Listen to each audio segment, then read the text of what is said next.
ഇന്നാണെങ്കിലേ ഇവിടെ നല്ല കാറ്റും മഴയാ. പക്ഷെ നല്ല കാട്ടിലേയും കിട്ടിയിട്ടുണ്ട്. അതിന് മീൻകറി ഒക്കെ കഴിക്കാൻ പറ്റുമോ? വായു, നമുക്ക് വേഗം ഒരു മീൻകറി തട്ടിക്കൂട്ടാം. അതിനായിട്ട് അടുപ്പത്തേക്ക് ഒരു ചട്ടി ചൂടാകാൻ വെക്കണം. അതിനകത്തേക്ക് ഒരു 3-4 ടേബിൾ സ്പൂൺ ആട്ടിയ വെളിച്ചെണ്ണ ഒഴിച്ചു കൊടുക്കാം. ആട്ടിയ വെളിച്ചെണ്ണയിലേക്ക് വെളിച്ചെണ്ണ ചൂടായി വരുമ്പോൾ അതിനകത്തേക്ക് ഒരു ശകലം കടുകും ഒരു കുറച്ച് ഉലുവയും കൂടി ചേർത്ത് മൂപ്പിക്കുക. അതിനകത്തേക്ക് ഒരു 3 വറ്റൽമുളക് കീറിയിട്ട് കൊടുക്കും.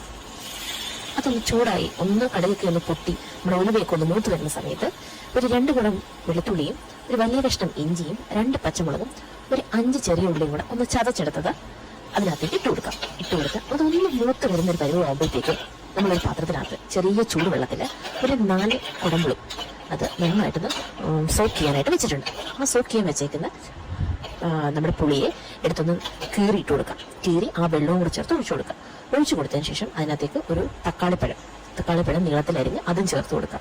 ഇതെല്ലാം കൂടെ കിടന്ന് നന്നായിട്ടൊന്ന് തിളയ്ക്കണം. നന്നായിട്ടൊന്ന് തിളച്ച് ഒന്ന് ജസ്റ്റ് ഒന്ന് നന്നായിട്ട് മൊത്തത്തിലൊന്ന് തിളച്ചൊന്ന് കുറുകുന്ന സമയമാകുമ്പോഴത്തേക്ക് വേറൊരു ബൗളിലേക്ക് ഞാനിവിടെ എടുത്തിരിക്കുന്നത് കാശ്മീരി മുളക് പൊടിയാണ്. ഞാൻ 4 ടീസ്പൂൺ കാശ്മീരി മുളക് പൊടിയും ഒരു 1.25 ടേബിൾ സ്പൂൺ മല്ലിപ്പൊടിയും അതുപോലെ ഒരു അര ടീസ്പൂൺ മഞ്ഞൾപ്പൊടിയും ചേർത്ത് ചെറു ചൂടുവെള്ളത്തിലൊന്ന് കുഴച്ചെടുത്തിട്ടുണ്ട്. അത് നന്നായിട്ട് കുഴച്ചെടുത്തത് ഈ മിശ്രിതത്തിലേക്ക് ചട്ടിയിലേക്ക് ഒഴിച്ചു കൊടുക്കുന്നു. എന്നിട്ട് ഒരു ശകല വെള്ളവും കൂടി ചേർത്ത് നന്നായിട്ട് ഇളക്കി ഈ ഒരു സംഭവം ഒന്ന് നന്നായിട്ടൊന്ന് കുറുകി നമ്മൾ ആദ്യം ഒഴിച്ച് എണ്ണയൊന്ന് തെളിഞ്ഞു വരണം. അതുവരെ ഒന്നിങ്ങനെ ഇളക്കിക്കൊണ്ടേയിരിക്കണം. ഒന്ന് എണ്ണയൊക്കെ തെളിഞ്ഞു വന്ന് ഒന്ന് സെറ്റായി എന്ന് കാണുമ്പോഴത്തേക്ക് നമുക്ക് എത്രയാണോ ഇത്രയും മീൻ വേവിച്ചെടുക്കാനായിട്ട് ആവശ്യമുള്ള വെള്ളം അത് ചേർത്ത് കൊടുക്കുക. വെള്ളം ചേർത്ത് കൊടുത്ത് ആവശ്യത്തിനുള്ള ഉപ്പും ചേർത്തതിന് ശേഷം കുറച്ചു നേരം നന്നായിട്ട് തിളയ്ക്കാനായിട്ട് മാറ്റി വെക്കുക. തിളച്ചതിന് ശേഷം നമ്മൾ കഴുകി വൃത്തിയാക്കി വെച്ചിരിക്കുന്ന മീൻ ഓരോ കഷ്ണങ്ങളായിട്ട് അതിനകത്തേക്ക് എടുത്ത് ഇട്ട് കൊടുത്തതിന് ശേഷം തവിയോ സ്പൂണോ ഒന്നും വെച്ച് ഇളക്കാൻ പാടില്ല.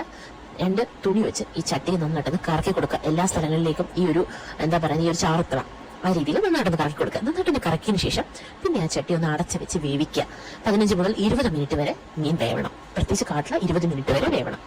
20 മിനിറ്റ് വെന്ത് കഴിയുമ്പോഴത്തേക്ക് ഭയങ്കര ഫ്ലേവറാണ് കേട്ടോ. ഈ അടപ്പ് ചട്ടി അല്ലെങ്കിൽ നമ്മൾ അടച്ചു വെച്ചിരിക്കുന്ന പാത്രം ഒന്ന് ഓപ്പൺ ചെയ്യുമ്പോഴത്തേക്ക് മണം കാരണം ആ വീട് മൊത്തം മണമാണ്. ഭയങ്കര മണമാണ്.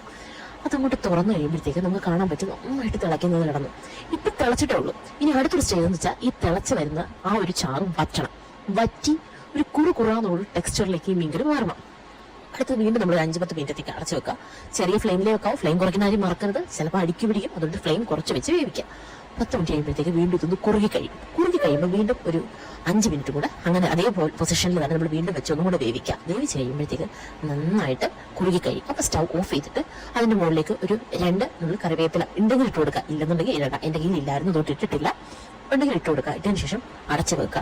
ഒരു 15 മിനിറ്റ് കഴിയുമ്പോൾ ചെന്നൊന്ന് ഓപ്പൺ ചെയ്ത് കഴിഞ്ഞാൽ അതിന്റെ മുകളിൽ നല്ല ആ വെളിച്ചെണ്ണ നമ്മൾ ആദ്യം എത്രയാണോ ഒഴിച്ചത് അതൊരു ഇച്ചിരി പോലും പോവാതെ മുഴുവനും ഇങ്ങനെ മുകളിൽ തെളിഞ്ഞു നിൽക്കുന്ന കാണാം. എന്നാ രുചിയാണെന്നറിയാമോ? അതിൽ നിന്നൊരു കുറച്ചെടുത്ത് ഒരു കുറച്ച് ചാറും ഒരു കഷ്ണവും ഒരു ഇച്ചിരി നെല്ലൂത്തിരിയുടെ ചോറും ഉണ്ടെങ്കിൽ വേറെ ഒരു കറിയും വേണ്ട. എന്നാ രുചിയാണെന്നറിയാമോ? എന്തായാലും എല്ലാവരും ഒന്ന് ട്രൈ ചെയ്ത് നോക്കണം. മസ്റ്റ് ട്രൈ ആണ്. Bye. Thank you for watching.